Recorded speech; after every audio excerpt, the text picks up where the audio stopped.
front of you, this is the Greek Orthodox Church, and you can see how the shape of the church looks like as we enter from the little door all the way straight. You can see how it's going straight and open to the right and to the left.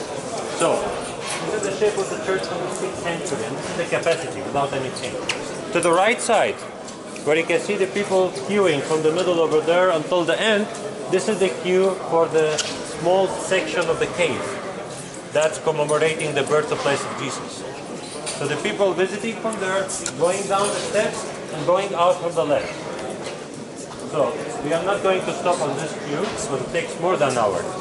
From here until the end. Well, miracles can happen maybe once a day. We saw the tomb of Jesus. Yeah, you have seen the tomb? Yeah. Wow. Usually the opposite.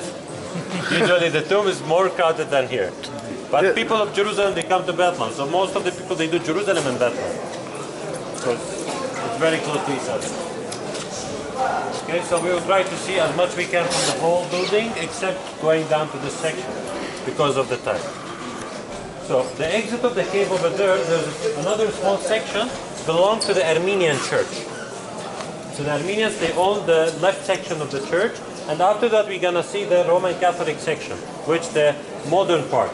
Because the Catholic Church was built later, in the 19th century. But even they have a new church, all of them, they have the right to use the same spot, the cave where Jesus was born. This is the most important part that's shared by all of them. So outside the cave, we have 3 different sections. But inside the cave, all of them can use it. How? By an agreement. There is an old agreement happened here in this land, in Jerusalem and Bethlehem, from the year 1852. It is called status quo agreement, about having the rights in one site for different Christian groups in Jerusalem and Bethlehem. So it is called status quo, which status quo meaning the keeping the situation as it is without any change. So it is active until today. For example, every morning we have 3 masses inside the cave. Every afternoon we have 3 processions into the cave. So they close the cave during these services, because this is the right for the church to use the cave. So they must do it every day. Otherwise they will lose the right. So this is the idea of the status quo agreement. So any questions until now? So is that where you were telling us earlier, the monks fought down?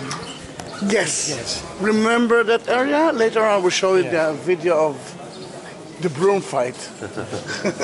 Yeah, that's before the Christmas. Before the Christmas, every year they do the cleaning the church. Yes. This is kind of something written in the agreement, something that cannot be changed also. Cleaning the church is showing the rights for each denomination. Like if you clean this stone, this is for you. If I come and clean it instead of you, this will be for me. So that's why it happened, like pushing each other and fighting each other. It's not because they hate each other or they always fight. They're good friends. The day later, they will be best friends.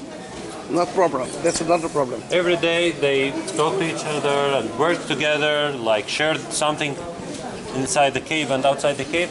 But this day, everything is different. Because it will be like an official day, official event, something very important. Will be journalists, people taking videos, and the patriarch will be, and people from the government, and so it's like a very important day. So let's move to the left side to show you that.